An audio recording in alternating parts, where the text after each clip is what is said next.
Undroppables Playbook, a football podcast. With your hosts, Ashley and Mike. Please sit back and enjoy the show.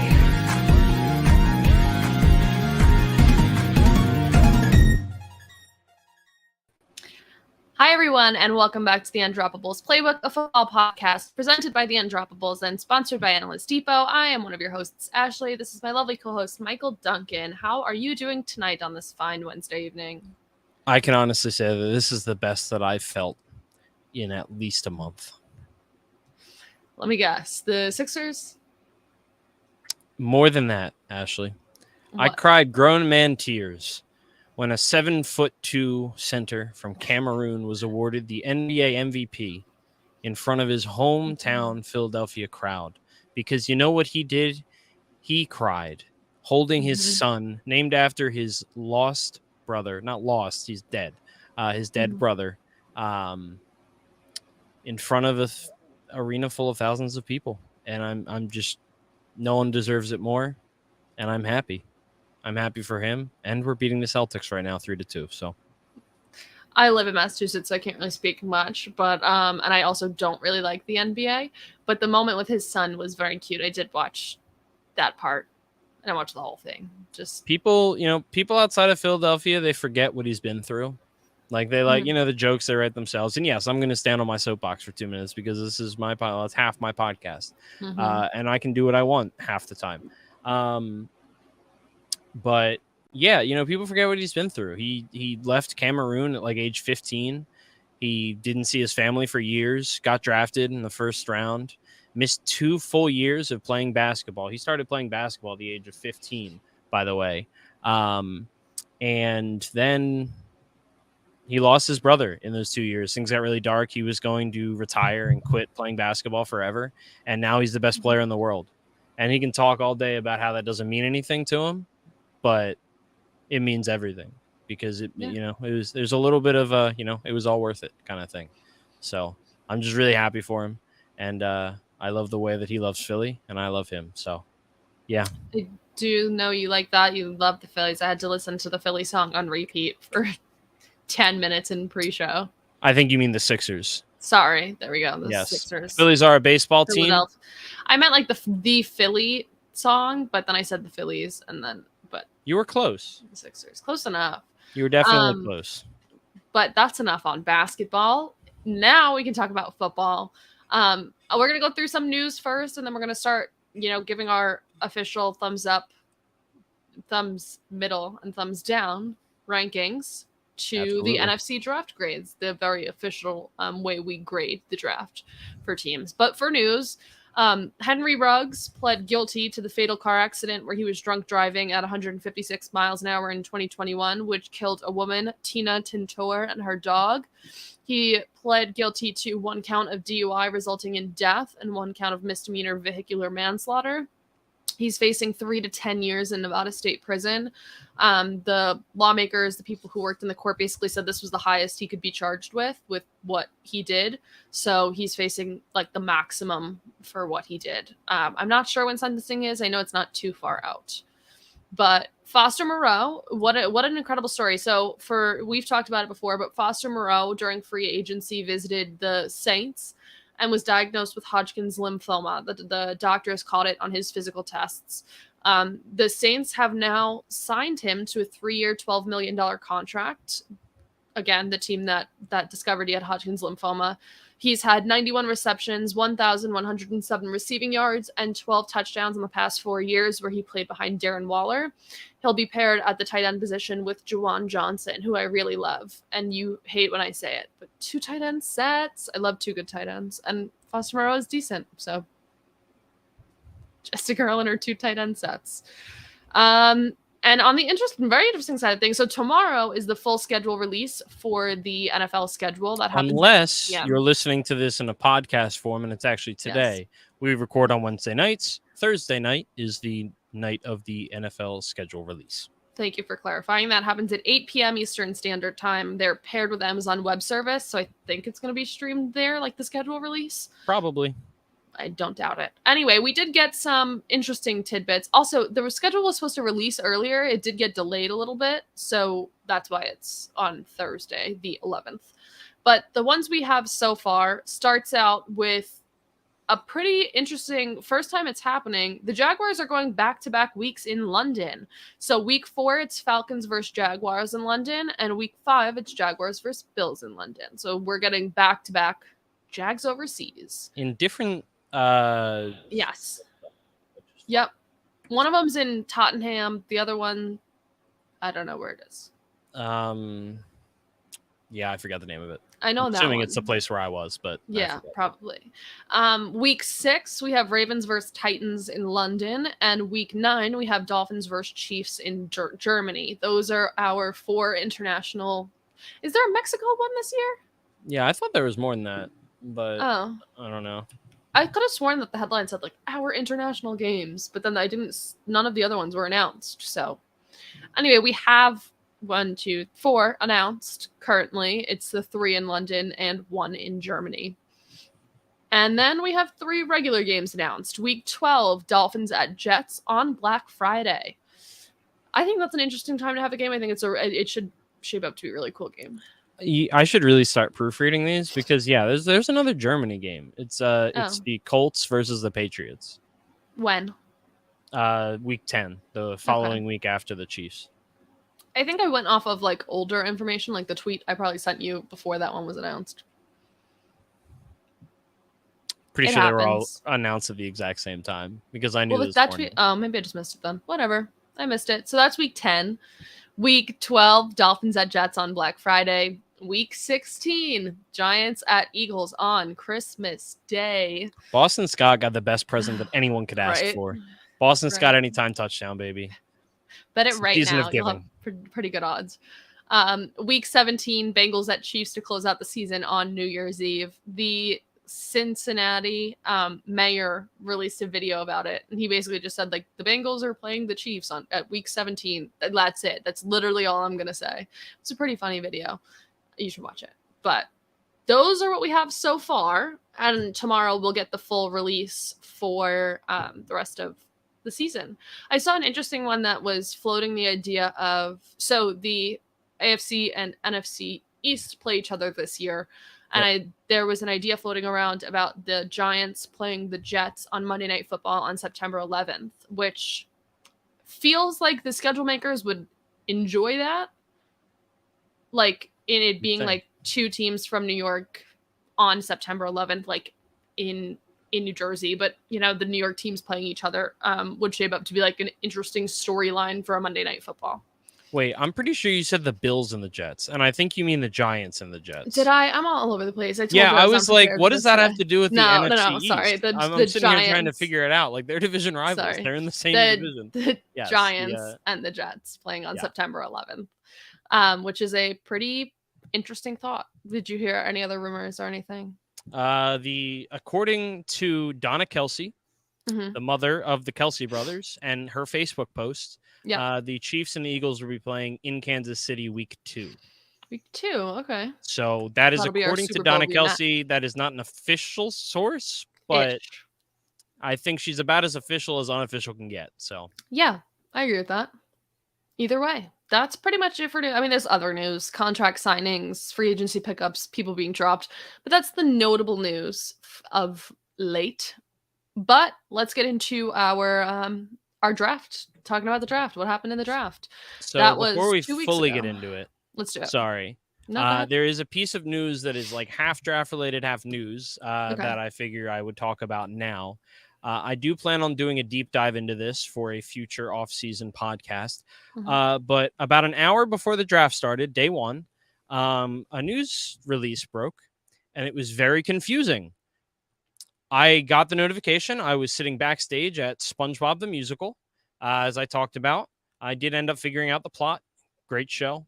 Was it apocalypse-based? It was apocalypse-based. There was an undersea volcano. Okay. And, I pull up the notification on my phone. It says tampering charges have been settled. I was like, oh, with who?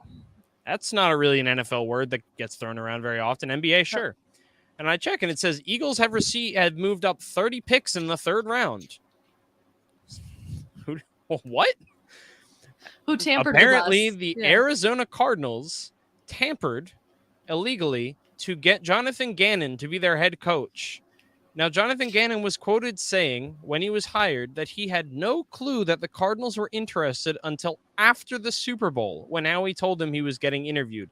He had spoken to the Cardinals 2 weeks prior. Jonathan Gannon is a lying piece of garbage, and the Arizona Cardinals should be embarrassed. I'm pretty sure they self-reported. They did Yeah. self-report, which is Mhm. funny in itself. Mhm. And then, yeah, like there's all these reports about was he focused? Everyone in the building with the Eagles is apparently super pissed because no one knew. Yeah. Like this, the tampering trade was done at the owner level. So Jeffrey Lurie was on the phone with whoever the heck the owner of the Cardinals is, Michael Bidwell maybe, and negotiated that trade. So that was weird, but of Yeah. course it set off an incredible day one for Howie Roseman. But it was Because it happened right before the draft. Like, yeah, no, it was like an hour before. before. Yeah. Yeah. And it had not been slightly reported beforehand. No. Like everyone was shocked. Every beat reporter that I follow for the Eagles, like no one had any clue it was happening. So very incredible. Again, I'm going to do a deep dive on the timeline this offseason because I think it's hysterical.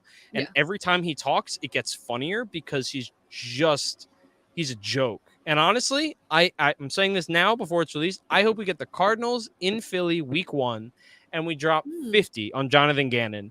And then Cardinal fans can start calling for his firing day 1. That is my hope. That is my official hope for the calling your Eagles shot home far opener. in advance. I like it. I like it. So now that we're talking about it, the draft, the NFC East, we'll start out with the Commanders. So what I'll do, I'll read through all of the picks pretty quickly and where they're from, their positions, and then we'll dive into, grades, what we thought if they reached anywhere, things like that. So the Commanders in the first round with the 16th pick took Emmanuel Forbes from Mississippi State, cornerback. The second round, Jatavius Martin from Illinois. The third round, center Ricky Stromberg from Arkansas. The fourth round, guard Braden Daniels from Utah. The fifth round, defensive end KJ Henry from Clemson. The sixth round, Chris Rodriguez, a running back from Kentucky. And seventh round, Andre Jones from Louisiana. So kept their picks here, right, Michael? Yeah, they didn't have any like major trades, and we're not going to talk about every trade because I'm lazy. But all of just the like big some of them are so unimportant. Well, yeah, and like I feel like every other pick gets traded between in the later rounds. Like I'm going to talk about the big ones that happen in the early rounds, like round 1 and 2, or if it was like a notable player that, or something like that happened. But yeah, nothing big for the Washington Commanders. Mm-hmm. They make out here with a cornerback that was pretty high on everyone's big boards with Emmanuel Forbes. That was a little bit of a tongue twister because it rhymed. Who came from Mississippi. Any thoughts on their draft overall? Yeah, so it's funny. I was, and you're going to hear me bring this up a couple times, but I was listening to some of our episode from last year on the draft. Obviously, different draft. But my complaint that I had with the Washington Commanders was that they took Jahan Dotson, a player that I liked, a wide receiver who actually looks like he's going to be a pretty good pro. I had no problem with the player, just the location of the pick. I thought he was much more of a late first round guy. I thought they reached a little bit. They could have stayed where they are instead of trading back and grabbed Chris Olave. I just had a lot of issues with their process for the most part. But that's exactly the complaint I have again this year is they were lucky enough to have Christian Gonzalez on the board at pick 16. And they chose to go with Emmanuel Forbes, who I and most people just kind of think is a lesser talent. And I had him as a later first round pick, maybe a second round pick, like good, talented, but definitely wasn't my top cornerback on the board when Christian Gonzalez was available, a guy that a lot of people saw going in the top 10 or somewhere around there. And that's the biggest complaint I have is it's just, I don't know if they just kind of had their guy because I didn't think Christian Gonzalez would be available or what, but just a weird pick that I feel like it's going to. Christian Gonzalez went with the next pick after the Patriots traded back, and I feel like it's just one of those things that you're going to be able to. It's going to be like Jalen Reagor, Justin Jefferson, where you're going to be able to compare these guys year after year after year, and I don't know why you just don't go with the more sure thing. Yep. It was reported too with Ricky Stromberg, the center that they took in the 3rd round, that was earlier than he was expected to go to. So it kind of was a theme, not even in those first, throughout their draft, that they've reached a little bit. And obviously people do that to get their guy and people who they think would fit better. But Stromberg did go earlier than pretty much everyone expected him to.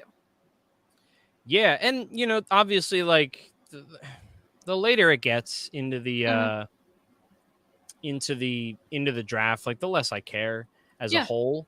But it is just weird to me that I don't know. I have a much bigger issue with Emmanuel Forbes. Sorry, I'm trying to look something up. And no, it's okay. Do you want me to stick here, or what are you looking up? You can keep going.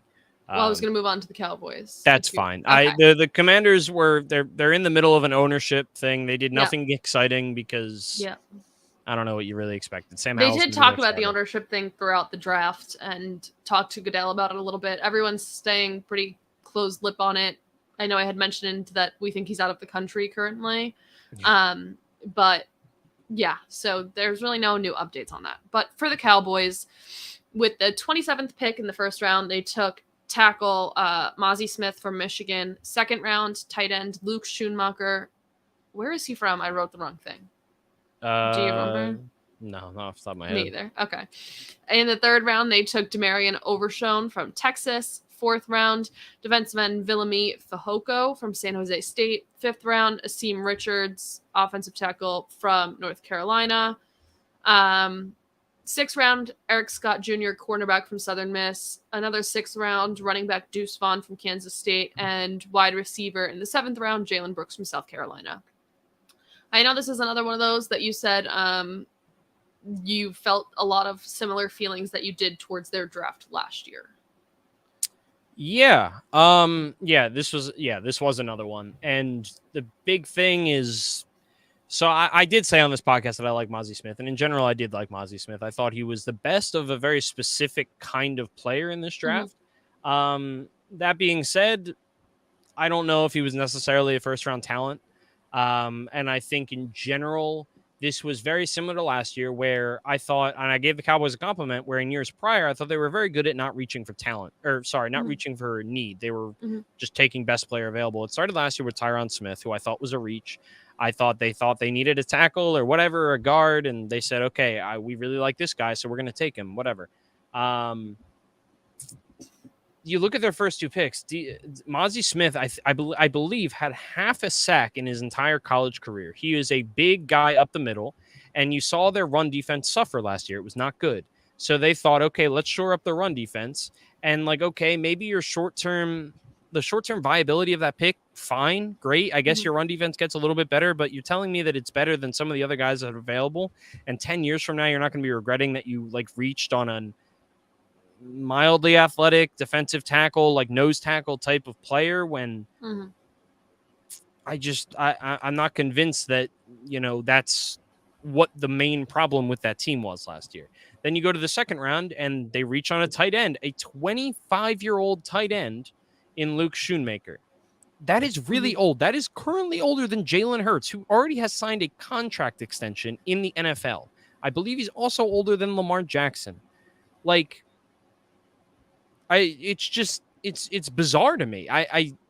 We knew that they would draft a tight end because they desperately needed one. But again, is that really what they're off? Is that the missing piece to take them to the Super Bowl? A 25-year-old tight end that he will be 29, almost 30 by the time his rookie contract is over. That is not drafting for high upside. And again, 6th, 7th round, whatever. Who cares? They don't pan out most of the time anyway. But you're drafting a 2nd-round player. That is a guy that you want to be a starter. Yeah. And you want to get that guy on a 2nd contract.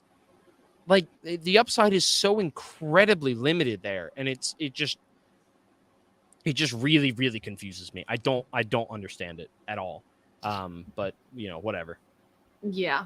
It seems that Schumacher too starts as like a wide tight end predominantly, so he plays next to the right tackle, and he's not notably incredibly versatile tight end, which surprises me in an offense that feels like it needs to fill more holes than someone just in one specific role.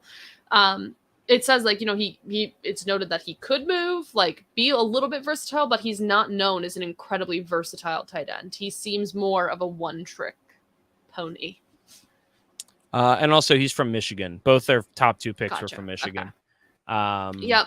I did see something reported that Demarion Overshown is kind of cut from the same mold as Jaron Kearse, which was interesting. Yeah. That he's like comped to him and play not physically, but in his style of play, which is interesting because he's also noted to be a little bit raw, that he has a lot of a decent amount of development to do. So I don't know if that's their goal, is to kind of build him a little bit more into Jaron Kearse, and because they know how to do that there with that specific style of play.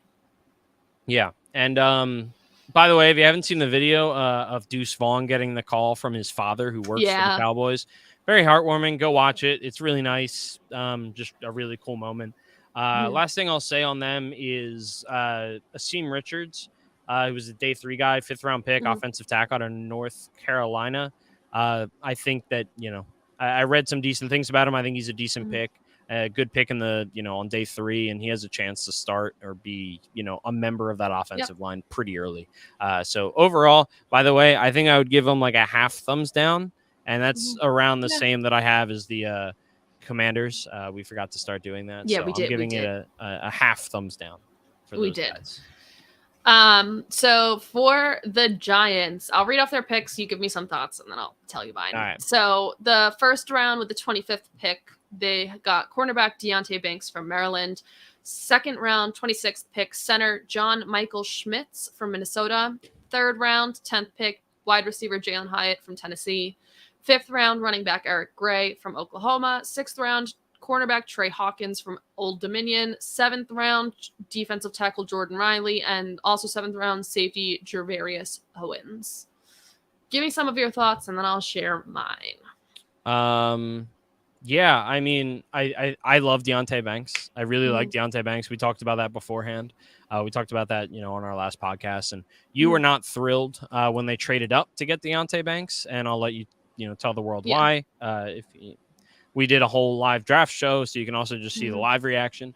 But I really love the John Michael Schmitz pick, not as an Eagles fan, but, looking at the Giants franchise, I just think that's a really good pick. I think he fell farther than a lot of people had him falling. Yeah.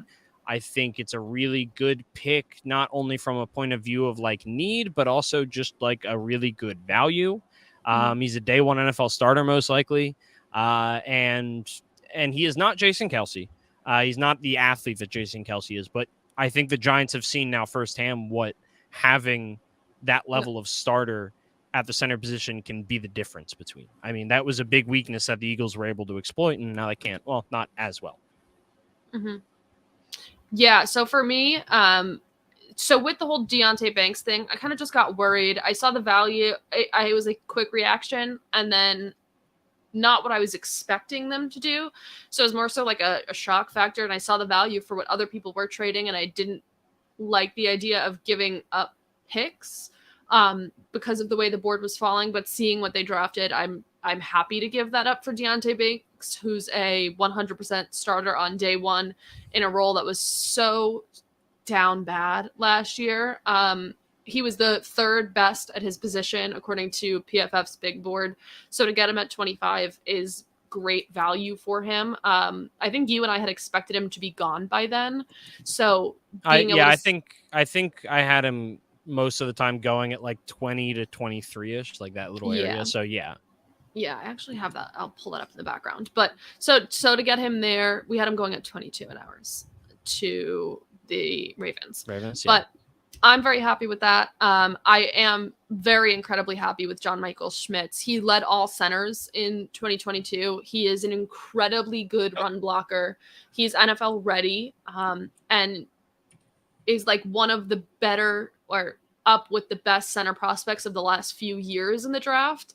So to be able to get that at a value where no one really expected him to be was incredibly important. I really do love the Jalen Hyatt pick in the 3rd round. Super speedy, super needy value on that Giants offense. And again, way lower, got him at a really good value. I think having Eric Gray behind Saquon Barkley, He was the other one I was probably be gonna the bring up. number. Yeah, he will probably be the number 2.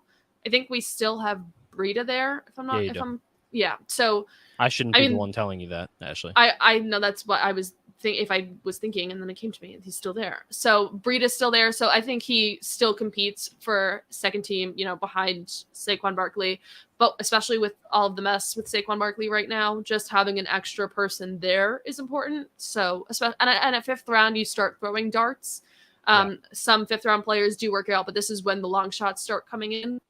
Everything else at the end is depth, if they happen to make the team, which is important in the secondary, especially with a cornerback and a safety in the 6th and 7th round.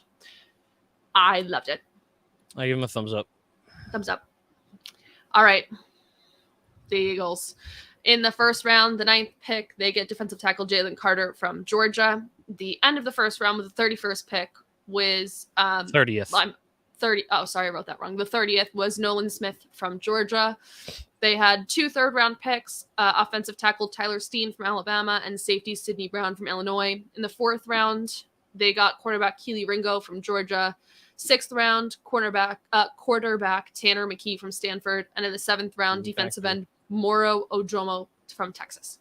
All right, so real quick, I'm going to run down some trades because it's Howie. Yeah. And that's what he does. Day 1, he traded up to the 1st pick. Traded from the 10th pick to the 9th pick to get Jalen Carter, giving up a 4th round pick next year. Who did they jump? They just swapped with the Bears. Okay. They traded. Yes, they trade. Oh, sorry. The first trade was the one that they got with Jonathan Gannon, which is where they jumped up 30 spots in the 6th round, in the 3rd round. And then they traded back. So the other big one that they did was they traded back into the draft. They traded a future 3rd round pick for the 3rd or 4th pick of the 4th round this year to draft Keely Ringo. So they did not trade up into the draft. They traded into the draft.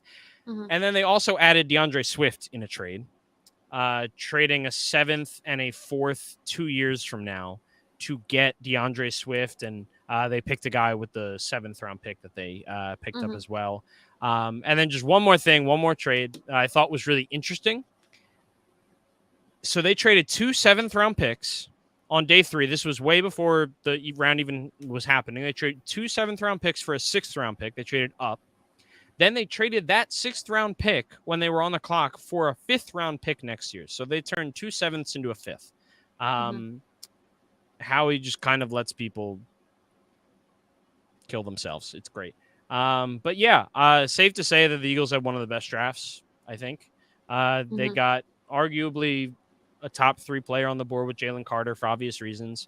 Nolan Smith, a great value at 30.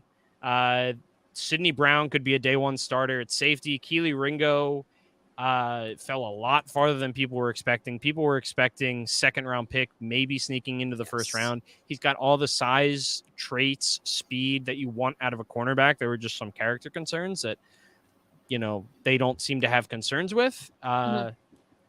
Tanner McKee, quarterback factory, and Moro Ojomo is a really interesting guy who a lot of people pegged as like a 4th or 5th round pick that they got in the 7th round. So just value on value on value. Yeah. Georgia. Yes. Also, Georgia. yes. They got Jalen Carter, Nolan Smith, Keely Ringo, Jordan Davis, and Nakobe Dean from arguably one of the greatest college defenses of all time. Yep. So, and then they also picked up DeAndre Swift from Georgia, but also a Philly guy. So we didn't even talk about that. I mentioned it in the trades. Oh, did you? Okay. Yeah, you weren't listening, clearly. I was trying to tweet that we were live on the podcast because I forgot to do that. Great. Anyway, yeah. I was so annoyed. If you go back and watch that live stream, I'm still so annoyed. It's so annoying. So, okay, so I've done some thinking. And so you asked me a question on draft night. It's like, how do the Eagles keep doing this? Like, how does Howie keep doing this? That was much like an existential thing. I know. Yeah. But I have an answer. And the answer is actually really simple. And this is not sarcastic. Like, I don't mean this sarcastically. Like, the difference between Howie and the position he's in versus basically every other GM in the NFL, there's a few things. One, Jeffrey Lurie, the owner, trusts him unconditionally. That gives Howie the room to take risks. He is allowed to think 3 to 5 years down the road in the way that so many GMs are not able to, because he has actual job security, where other GMs are like, one bad year and they're fearing for their jobs. Howie's like, I don't really care. I'm not worried. That's part one. Part two is, because of that, it meshes so well in the way that Howie approaches the draft and team building, because he is willing to take risks on guys that other people aren't. You want to know why Nolan Smith fell? It's because he is not the size of a typical edge rusher in the NFL. There are so very few that are successful at that size. One of them happens to be Hassan Reddick. But he's an outlier. And Howie says, I don't care. Look at the stats. He's incredible. Look at the film. He's incredible. Some teams are not willing to take that risk. Howie is. And he says, sure. Jalen Carter at 9. Sure. I'll take that risk. Trading in to get Keely Ringo in the 4th round. Sure. I'll take that risk. Throwing a 5th to DeAndre Swift and signing Rashad Penny in free agency. Sure. I'll take that risk. If he has one of 4 risks pan out, that's more valuable than not taking any of them. And that's the difference, because he can wait around to see if those risks pan out or not, because he's gained the trust of Jeffrey Lurie, because he's been there for so long. Like, that's the difference. They don't take people off. The Eagles don't take people off their board because they are different. Devonta Smith, great example of that. Like, it's a very interesting case study, and I want to dive more into it, like into the past, and look at it. But that's the answer, is how he said, we're getting a really, really freaking talented football player. And because of past trades, you're getting him at 30, while you're also getting another player at 9. And also you've already got a great roster. So if Nolan Smith or Jalen Carter doesn't work out, I mean, yeah, it sucks, but chances that they both don't work out is not very high. Yeah. I forget how young he is. A lot of times he's 40. I looked it up. He's 47 currently. He started the job at around 40. I thought you meant Nolan Smith. I was like, oh no, I meant, yeah, I meant Howie. He started the job at like 43, 44. I don't know when his birthday is. But he's fairly young. But I think I hadn't thought about it that way, that the Eagles seem to have like a very symbiotic relationship between front office and coaching staff at current, which I think is something a lot of teams, we'll talk about the Texans, I'll bring this back up when we talk about the Texans, but don't have. And the Eagles do have it's what seems like open communication between all facets of front office and coaching and people who make decisions. And even more so is Jeffrey Lurie. Like, I've said it before, I'll say it again. Jeffrey Lurie is maybe the best owner in all of football because of the way that he and there were a lot of people calling for Howie to be fired after the whole Doug Peterson, Carson Wentz fiasco, the ending of that regime. Jeffrey Lurie was like, no, he's my guy. Jeffrey Lurie was right. And most GMs are not afforded that opportunity. Yeah. And their relationship, we talk about that a lot in terms of instant gratification and the NFL at current, because we're in an era of the NFL which is a little unprecedented. Calls for resignations and firings have always happened in this sport, but those calls are actually leading to action for the first time in a long time. And we're in this stretch where instant gratification is the goal, that even if it doesn't pay off in a Super Bowl, we're a bad team. We got some wins. Like, we keeping you, even though it's not a good decision.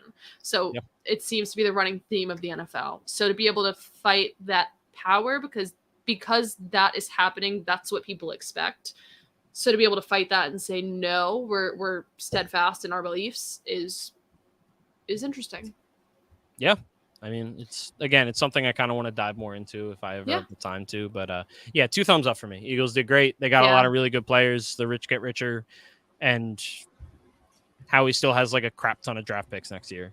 Yeah, and 4 compensatory picks, including a likely 3rd-round compensatory pick on the way. I hate to do it, but it is a double thumbs up for them. Joel Embiid is the MVP. Thank you. You're welcome. Let's do one that's a little less interesting, full wide. Let's just go up to the NFC West. We'll start with the Rams. We're getting low on time, so I'm just going to read a couple of their picks. If there's anyone's lower that you want to mention, let me know. But they didn't have a first round pick. Surprise, surprise, they never do. The second round, they take Steve Avila from TCU. They have 2 third-round picks, defensive end Byron Young from Tennessee and defensive tackle Colby Turner from Wake Forest. In the fourth round, they take quarterback Stetson Bennett from Georgia. And then they have 1, 2, 3, 4 fifth-round picks. Yeah, Zach Evans, I liked the running back out of Ole Miss in the 6th round. He's a later guy that I liked. If I was going to point anyone else out, it would probably be him. But interesting landing spot for Stetson Bennett. Something that may work out in the future for him. Yeah, he kind of screams a Sean McVay quarterback in the way that like he's just going to do what Sean McVay tells him to. Yep. I mean, how well did that work with Jared Goff? They went to a Super Bowl, but then you needed Matt Stafford to like finish it off. I don't know what's going on with the Rams. I have no clue what to think. In reality, they're setting themselves up for 2024. They were never going to get. They drafted for quantity here, obviously. I do think their second round pick, Steve Avila, the guard center interior offensive lineman. He was a really good pick. I really liked him. I think that's also just a good pick for them. I mean, he's going to be they're going to give him flexibility right away with his ability to start in a couple places, but he's probably going to be a starter from day one. So really, really, really good kind of top pick in the draft for them since they didn't have a first. Yep. It's a Rams draft. They're never really very interesting. So nothing really to add. Aaron Donald did talk about that though, how like going into this year, he has to like kind of reshape his mindset because it's different than how it was in the past for him. They're shaping up for future years, and that's not something he's incredibly used to with this organization. So all right, we'll do the Cardinals last. Let's skip to the Seahawks. No, let's do the Niners. We'll do the 2 interesting ones last. The Niners didn't have a pick until the 3rd round where they had 3 picks. Safety, Jair Brown from Penn State, Jake Moody from Michigan, tight end Cameron Latou from Alabama. What position is Jake Moody? Oh, a kicker. Yeah. Sorry, I missed that part. Yeah, you kind of skipped the headline. I've kind of been skipping back and forth. But yes, they're with their second pick. They take a kicker, Jake Moody. I love Cameron Latou from Alabama. I loved him at Alabama. He's probably not going to do very much on this offense, but I just like him, so I'm happy he got drafted. They had a pretty bad draft. Yeah, I mean that's what happens when you don't have a first or second pick. I do like the safety that they picked in the 3rd round. Brown. I think he's good. He's a Penn State guy. I think he might, like behind Brian Branch, I think there's an argument that he was the second best safety in the draft. Yeah. I mean, I like the tight end that they took on day 3, Braden Willis. But yeah, I mean, the reality is like, I'm surprised they didn't take a running back in the 3rd round because they seem to always do that and then it never works. Instead, they just decided to take a freaking kicker. The Niners are morons, dude. They're morons. This looks like something somebody would for me. Yeah, I agree with that. And it was 1 for the Rams. I don't think I said that. But. Yeah, we always skip the first one. Seahawks. 1st round, they have 2 picks. With the 5th pick, quarterback Devon Witherspoon from Illinois, and with the 20th pick, wide receiver Jackson Smith and Jigba from Ohio State. They have 2 second-round picks, linebacker from Derek Hall from Auburn, and running back Zach Charbonnet from UCLA with the 21st pick in the 2nd round. Yeah, I mean, just a lot of really good talent that they got. I mean, spoiler this is alert, one though. Sorry, go ahead. Spoiler alert, it's going to get at least like 1.5 thumbs ups from me. I'm undecided if they deserve 2 thumbs up, but they might be like my determining line. But I mean, both their 1st round picks were just like they just hung out and they took a really good player, and that's what the Seahawks have been better at doing as of late, and not taking a linebacker that no one's ever heard of. You don't need to outthink everyone to win the draft. Like you don't. You took Devon Witherspoon, a really good cornerback that's going to fit right in there, and Jackson Smith and Jigba, arguably the top wide receiver off the board, which, by the way, I completely called that wide receivers would not go early. Very proud of that. and you're just dropping him into an offense with DK Metcalf, Tyler Lockett. You're future-proofing yourself a little bit. I think he fits in well with both of them in terms of he's going to man that slot role, high volume. And when Tyler Lockett eventually leaves, I think he's different enough from DK Metcalf, and they'll complement each other really well as a 1 and 2. So, yeah, not a lot to really complain about when it comes to their first 2 picks. Yeah. And I think this is one, though, where it's in stark contrast to the Cowboys. We were talking about, reaching, where this is just one where they said, listen, we may not have, sure, we're definitely going to find a role for Njigba on this offense, but it's not something we heavily need. The Seahawks, though, didn't have very many gaps to fill in their team. So I think that was a benefit to them. Yeah. But they really drafted talent here and said this will work out for us in the long run. So we're happy to play that game. I think Charbonnet makes an immediate impact on the offense as well. I was going to say that's my least favorite pick. He's talented, but you have Kenneth Walker. Why did you spend a second round pick on a run? You don't need to. You don't. I could see, but I still think they're going to use him. Sure, that's fine. They could use him. Doesn't make it a good pick. But again, talent. They drafted talent, so it makes sense for the way their draft fell. That they really went for talent at everything. I believe in drafting for talent and positional value. Yeah. I will put a caveat on it because if we're drafting for talent, then we're going to have a lot to talk about when it comes to the Detroit Lions draft. Mm-hmm. If we don't talk about positional value. Yeah. But we'll get there later. You didn't need to draft Zach Charbonnet in the second. You could have drafted a guy in the 4th or the 5th. This draft class in particular was so deep with running back talent that I don't think you especially need to reach on it, especially when you already have a guy like Kenneth Walker. That's my thought process. That's what I mean. So understandable. So the Cardinals, you'll talk about the trades in a second. With the first round, they had the 6th pick. They took tackle Paris Johnson Jr. from Ohio State. Second round, linebacker BJ Ojulari from LSU.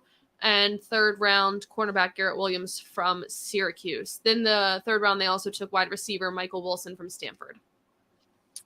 So just going through the trades real quick. Obviously, it started with the Jonathan Gannon thing. They went back 30 picks in the third round, gained a 5th round pick or something next year. But the big day really started with trading out of the 3rd overall pick down to the 12th pick with the Houston Texans. They gave the Cardinals received the 12th overall pick, the 33rd overall pick in the 2nd round, the Houston Texans 1st round pick next year, and their 3rd rounder next year, while giving up the number 3 overall pick as well as their 4th round pick 105. Smashed it out of the park for the Cardinals. Got a lot of really good value. We'll talk more about our feelings on the Texans side of that trade, but I think it's great for the Cardinals. Yep. They then followed that up by trading with the Lions back up to 6, giving up the 12th overall pick, the 34th overall pick in the 2nd round, and the pick number 168 in the 5th round, while receiving pick 6, obviously, and then pick 81 in the 3rd round. So again, a decent amount of value there. That they traded up to get Paris Johnson, the guy that there was a ton of rumors they might take at 3 because apparently Kyler Murray loves him. They ended up taking him. It was very interesting to watch that unfold. I believe there was at least So then they also traded back again from the 33rd pick that they got from the Texans for the Titans to trade up to get Will Levis. They traded back about 10 picks. They picked up an extra 3rd rounder this year and next year. Good stuff there, and I think that's it for the big ones for the Cardinals. But overall, I think that they realized that they don't have a lot of talent on their roster, and they said we're not going this is the correct way of approaching it, in my opinion, because you're saying it's the opposite of what the Texans are saying. The Texans were saying our evaluations on players are better than everyone else's. So we're just going to take the guys that we want no matter what it costs. There's a couple other teams that did that we'll talk about later. Cardinals didn't do that. They said we're going to get a lot of value. And, we traded back up for that guy that we wanted. But in reality, you kind of just traded back 3 picks. And you got value next year because that Houston Texans pick is going to be really valuable. I don't know why the Texans did that. It's beside the point. We'll talk about it the next episode. But, really just, really good draft. I like Paris Johnson. I think... he's not a complete. He's not like a. He's not going to walk in there and be an all pro, but he's got all the tools to make that happen. He's got really long arms, 36 plus inch arms. And BJ Ojolari, the edge out of LSU in the second round, was also a really solid pick that I liked. He's also got a lot of, athletic traits. And I mean, hard to complain. Paris Johnson Jr. has the size. I mean, he's 6'6", 313.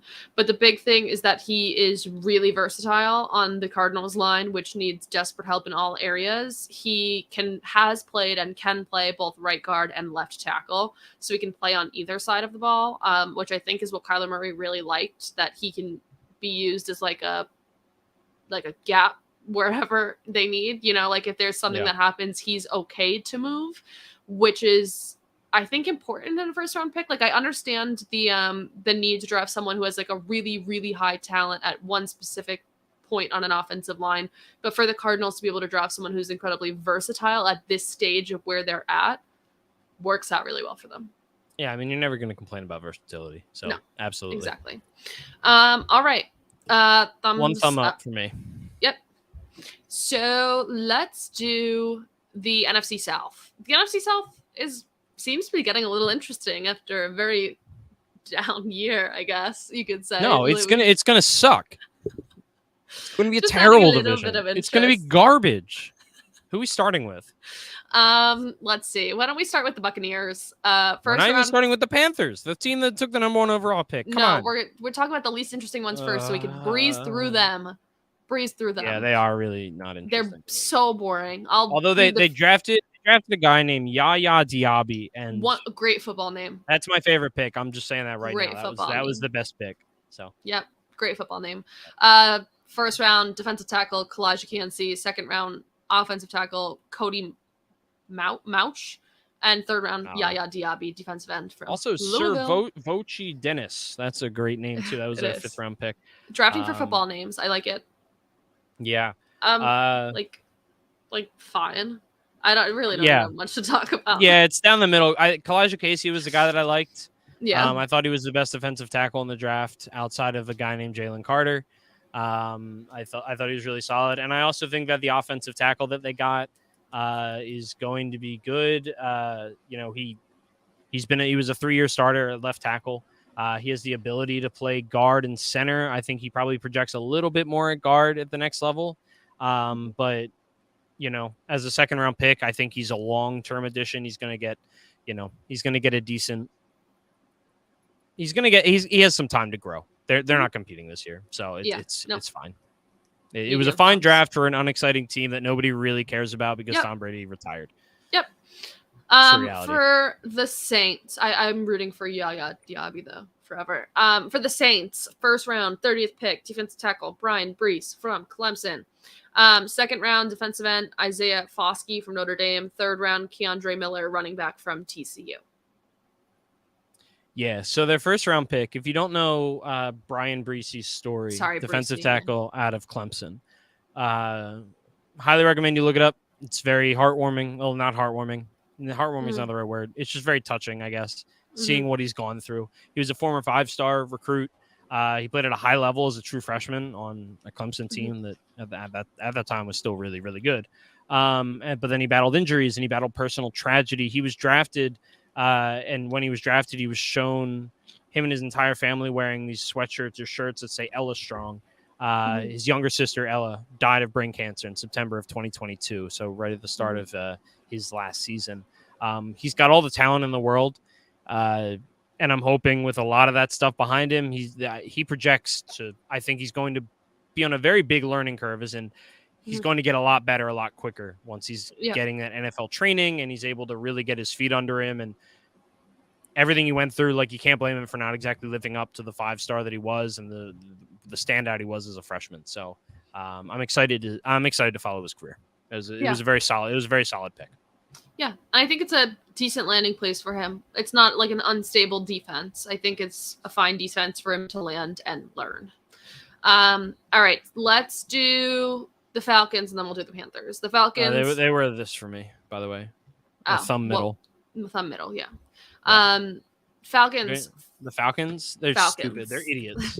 They're Falcons morons. do They're a Falcons morons. thing in They're the first idiots. round. They're stupid. They're so dumb. And they're not even the dumbest ones here. Yeah. That's the crazy part. Yeah. Um, Okay, great. Woo! They drafted Bijan Robinson at 8 overall. That's awesome. They drafted a running back who's Yep. really freaking talented. That's great. Oh, and last year they drafted Drake London. That was a great pick, actually. But the year before that, they drafted what's his name? Kyle Pitts, a tight end at 4th overall. Who's throwing them the ball?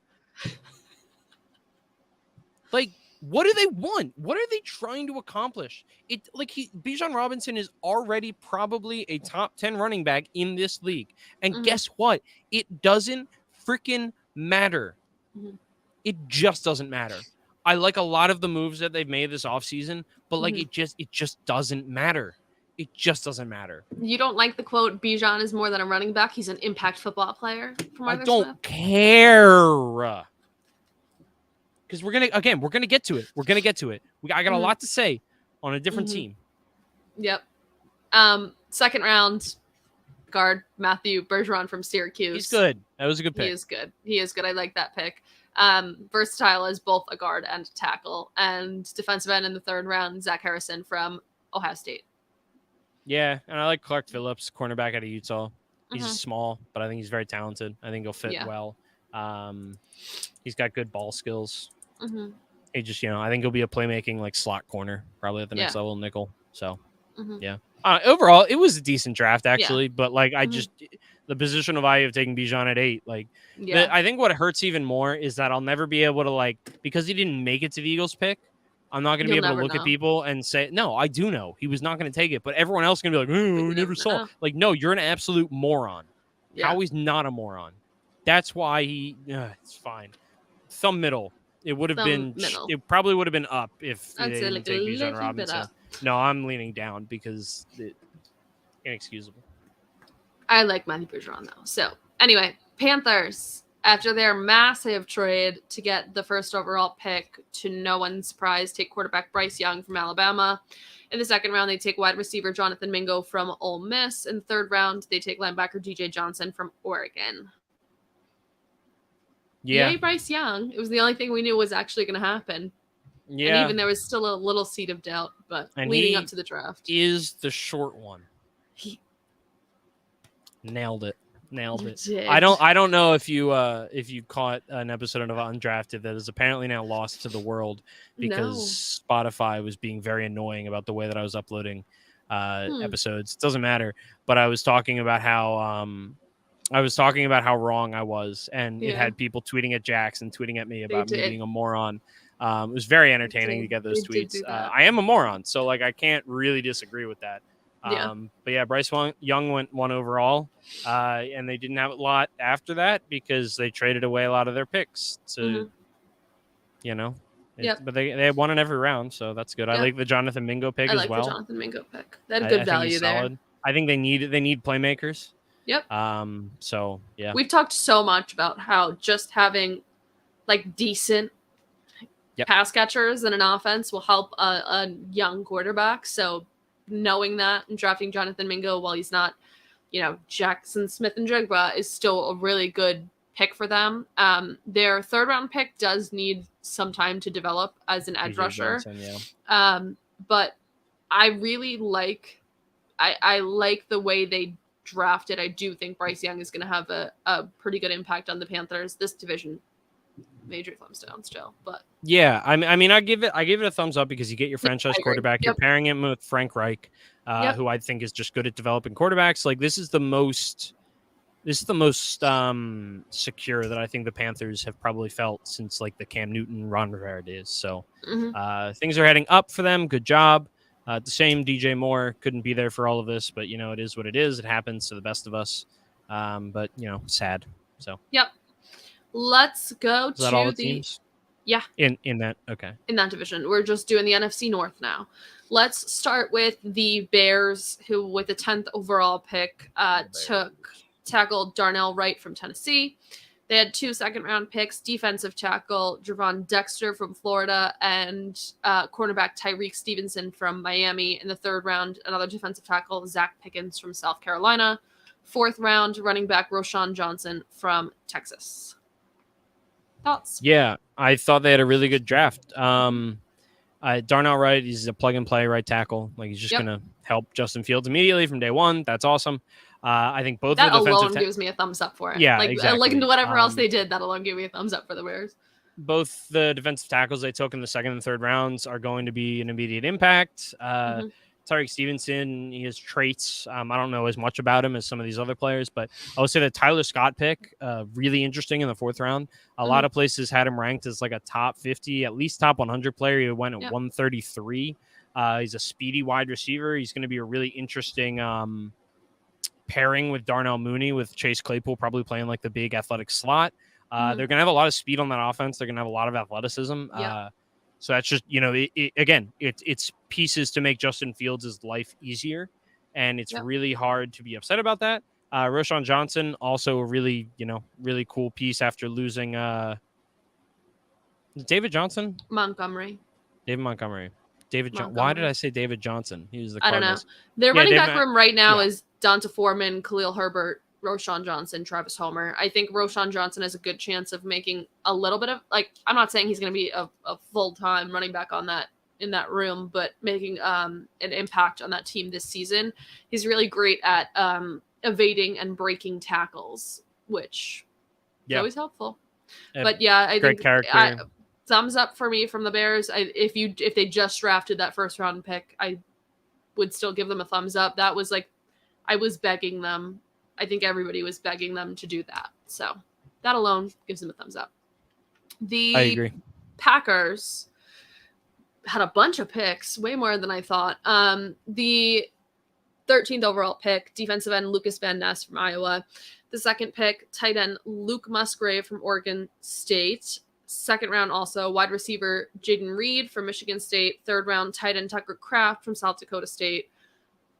And then they go on to draft way more picks. But those are the big ones we'll talk about real quick. Any thoughts on Lucas Van Ness? I don't like Lucas Van Ness. I said that beforehand. He could be fine. Maybe he will be fine. I just don't like the value. Like, there's just not a world to me where if you're comparing Lucas Van Ness and Nolan Smith that I want Lucas Van Ness. And one of them was the 30th overall pick. The other was 13. Like, it just really confuses me. All in all, I mean, they're still probably going to get a thumbs up because they had a lot of picks, even if I didn't like some of them. I thought Luke Musgrave was a really great pick in the 2nd round. Tucker Kraft was as well. I think both those tight ends are going to be good for them. They had a need, and I think they fit it with like good athletic players. And like, I mean, he can run the seam. He's just going to be a great pass catcher for Jordan Love. Luke Musgrave is a really solid pick. Why did they draft Sean Clifford? Sean Clifford sucks. He went in the 5th round. Why did he go in the 5th round? He sucks. And by the way, he beat out Will Levis. Like, I remember I was texting with my cousin who's a big Penn State fan before the draft, and there were rumors that Will Levis was going to go number 2 overall. And he said the rules are if Will Levis goes number 2, that means Sean Clifford has to be the 1st overall pick. When in reality, Sean Clifford, I don't think should have gotten drafted. He's just not a good player. I don't know what he was. I don't know what they're doing. Fact that he's going to be their backup quarterback, I'm pretty sure. They had like no one behind Jordan Love. They were like, oh, we got to take a quarterback. I guess we're taking Sean Clifford. I guess. I don't know. It's stupid. I'm just a little like awestruck right now because Lucas Van Ness never started a game at Iowa. No, he didn't. And I didn't know that. Yeah, so it's a bit of a misnomer. I know they're skewing the statistics. Well, yeah, Iowa in particular, like they make a big deal about starting their seniors. Yeah, that's why. Yes, that's what I'm saying. Yeah, so I know they're skewing it, but just that alone is pretty interesting little tidbit. They did take a kicker also. They did in 6th round. Yep. My big takeaway from this is that it is so hilarious. They're committed to the bit that they finally are drafting plenty of early round pass catchers for Jordan Love the moment Aaron Rodgers leaves. They're so committed to the bit that they're doing everything for Jordan Love. I love it. They have 3 pass catchers in rounds 2 and 3. Also, they took a wide receiver in the 7th round named Grant Dubose. That means nothing to anyone, but I once had a creative player on Madden who's been a longtime fan favorite of mine called Duchaz Dubose, and I'm wondering if they're related. So He he is was really also the he was a Tier wide Madden guy. receiver. He was a wide receiver. He was They're great. brothers. I see. I'm gonna send it to the. I'm gonna send this part of the episode to the 3 people that know who Mhm. Charles Dubose is. Charles Dubose, and they're gonna love it. I He would was. like you to message Grant DeBose, DM him on Maybe I will. Instagram, and let Maybe him I will. know that you spoke this into existence. That you His started existence. no, like that he was gonna play wide Be an receiver NFL in the wide NFL. receiver. Fair enough. Yeah, it was a while ago. He probably wasn't even in college when that happened. So. That's what I'm saying. So. Oh well. We'll Let's do Vikings. Oh wait, what's your grade? I guess a thumbs It's up. like fine. Yeah, it's fine. probably a thumbs up. The Vikings, 24th overall pick in the first round, wide receiver Jordan Addison from USC. They go back-to-back USC in the third round with cornerback Mekhi Blackman from USC. Then they go to LSU's in the fourth and fifth, safety Jay Ward and defensive tackle Jack. Okay, it reminds me of it reminds me of the Key and Peele sketch, Jaquelin. Oh, Jaquelin. Jaquelin Roy from yeah. LSU. It does remind me very much of that. Obviously drafted immediate need at wide receiver with very good talent with Adam Thielen leaving, picking up a wide receiver in the first round. This was another team that didn't have like a whole bunch of gaps to fill for this season and still played well. So, yeah. I mean, Mekhi Blackman's good too. So, yeah, I mean, it was fine. Jordan Addison, I think, was a good pick. And then there's not a lot else for me to get like overly excited about. Yeah. Like Dwayne McBride in the 7th round. He had more career fumbles than he did catches.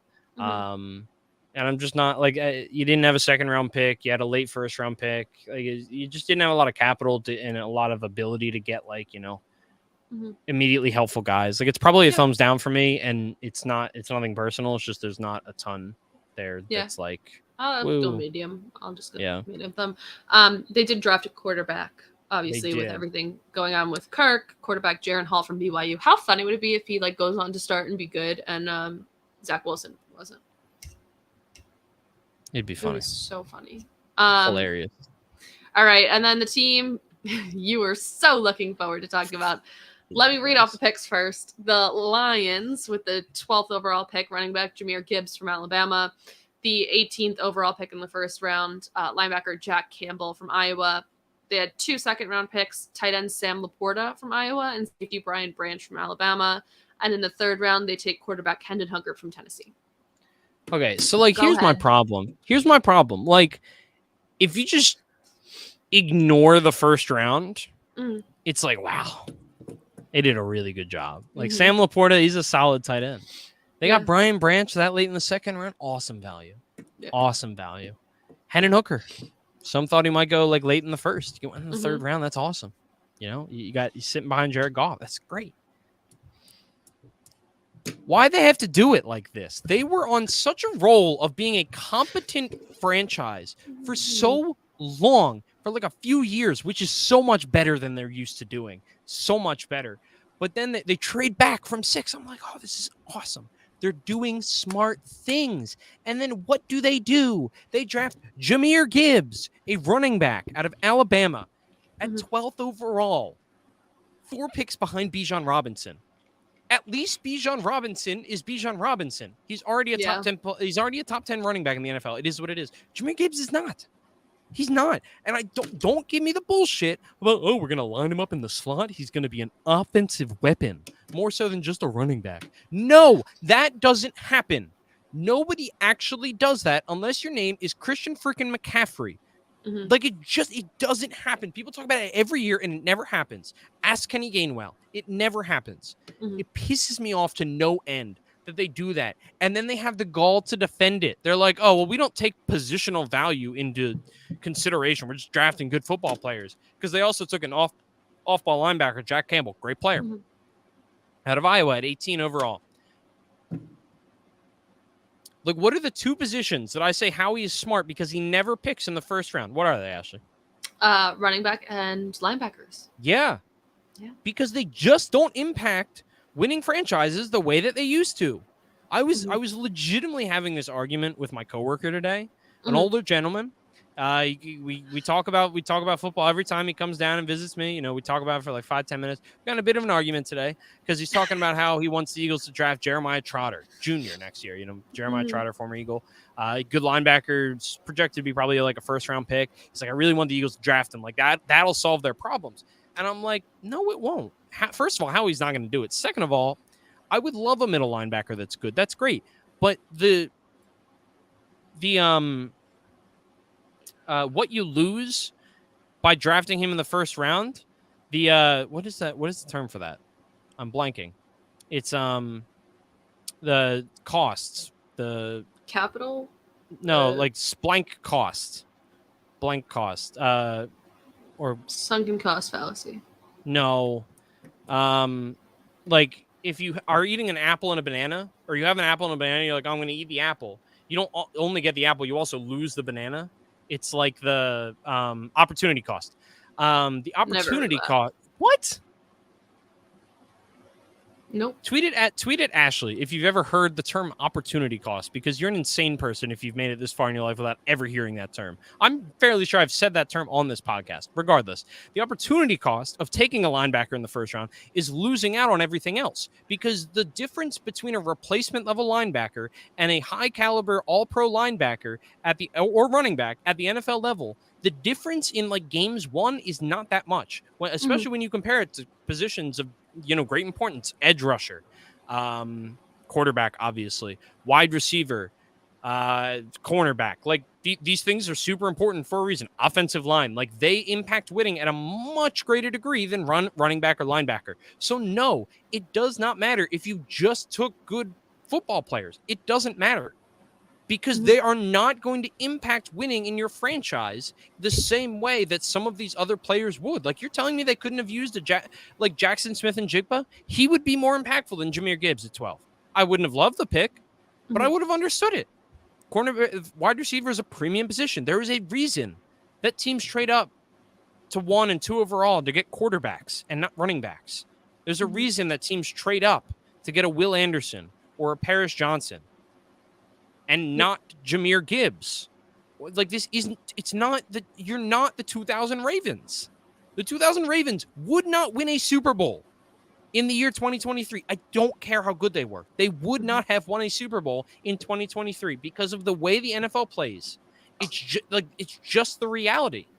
It is so frustrating to see NFL teams just continuously make awful choices that are just, what are you basing them off of? You're basing them off of a dude who's probably been sitting in the same office for 40-some years saying, that's a good football player, and I know it. Like, I don't care, because it doesn't matter if he doesn't have an impact on the game. It doesn't matter how good he is. You could have the best kicker in the whole freaking world. If you guaranteed me a kicker that never missed kicks, never, he's still not more valuable than Kirk Cousins. Mm-hmm.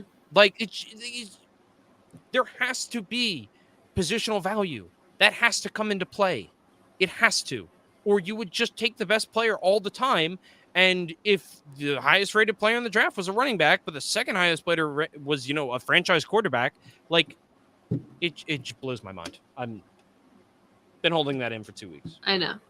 I saw something that was like, if you just jumble up the order of the Lions picks in the first and second rounds. Sent that to you. Did you? Yeah. Okay. Yeah. Then it makes sense. And it's very true. Like, there's still a couple little reaches here and there, but it makes more sense if you jumble around the order in which they were drafted. Interesting to note is, yes, Sam Laporta is a good tight end from Iowa. Michael Mayer and Luke Musgrave were still on the board, so they saw something in Laporta that they thought suited their offense a little bit better. My favorite pick for them is Brian Branch from the safety from Alabama. Traded up for him. Love this. He was a projected first-round pick, the top safety in the draft. He wasn't a consensus first-rounder. Safeties are hit or miss if they're going to actually go in the first round, but we expected Brian Branch to go in the first. A lot of people did. They get him midway through the second, which is an incredible value for him, and I think he'll make it. You want to know why he fell to the second? Because he plays safety. Yeah, no, positional value. I know. I'm not telling you. I'm telling the Lions. I hope you're listening, Lions, all of you. I probably turned it off. All right, I would so assume. go ahead. Give your official rating. 3 thumbs down. If I had 3 thumbs, I'd put 3 thumbs down. Like the thing that sucks is they walked away with good players, and I have nothing They did. against these players, but it's just like you were doing so well. Mm-hmm. You were doing so well. You're doing so well as a franchise. You were building the Oh. right way, and you still might succeed, but it will not be because of these draft picks. Yeah. I also just personally, with the whole Jahmyr Gibbs thing, positional value, you're not going to want me to put it aside. I'm just putting it aside. Drafting Jahmyr Gibbs as high as you did decreased the value of DeAndre Swift, who you were looking to trade, and that just pisses me off. Like, like that just annoys me. You could have gotten more if you were just a little bit smarter. So instead, the Eagles walk away with him for a steal because you said, we really don't care about him anyway. Like, we got David Montgomery and Jahmyr Gibbs now. So what's another body going to do? Someone else take him. Give us anything rather than getting better value for. By the way, even if positional value wasn't a thing, I don't think Jahmyr Gibbs was 12th overall good. Yeah. Like Bijan Robinson, sure. Mm-hmm. If you're going to draft him at 8 and ignore it, fine, whatever. Jahmyr Gibbs, no. Yeah. Nope. I get that. Anyway, that's our official rankings for the NFC. Thumbs up or thumbs down official rankings from the Undroppables Playbook. Really quickly, because we're over time, Duncan, where can we find you? You can find me in Philadelphia singing Here They Come. Everybody. Philadelphia 76ers. I'll be counting up to 6, then down from 10 It did to say 7. quickly. I don't care. This is half my podcast, Ashley. You've used up your half. I know. I've also had a ticker going. If you're not watching, the ticker has been saying Joel Embiid is the MVP for the entire episode. It has. I've noticed. So go Sixers. You can catch me hopefully watching Al Horford fall on his ass a bunch of times and clap. Man. Yeah, I hate Al Horford. God, I hate Al Horford. Maybe more than we're not getting on. Come on. You can find me on Twitter. I don't care. Just go Birds. Go Sixers. You can find me on Twitter. You can find the entire Undroppables crew on Twitter. But the main way to gain access to all the Undroppables members is by becoming a patron at patreon.com/theundroppables.